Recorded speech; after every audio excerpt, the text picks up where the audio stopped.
ఒక్కడివే వచ్చినావా? అన్నా ఆగన్నా ఆగన్నా. అన్నవాడే నీకు? నా దృష్టిలో నా చెల్లి ఎప్పుడో చచ్చిపోయింది. బావా అది కాదు బావా, ఏదో అనుకోకుండా జరిగిపోయిన దానికి ఇంకా అదే పట్టుకొని కూర్చుంటారా? ఎవర్రా బావా నీకు? ఊళ్ళో నా పరువు తీసిన ఇంకా బావా అంటాను. మేం చెప్పేది ఒక్కసారి అర్థం చేసుకోండి బావా. అర్థం చేసుకునేదేమిటిరా? అర్థం చేసుకునేదేం లేదు. పో. అన్నీ ఒక్కసారి చెప్పి చెప్పేదేంటిదే? బావా!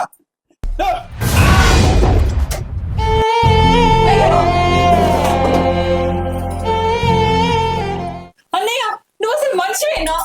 యాక్సిడెంట్ అయిన మనిషిని కనీసం చూడాలనిపించలే నీకు? వాడే ఓ అనాథ, వాడిని వేసుకొని నువ్వు అనాథమైనవు.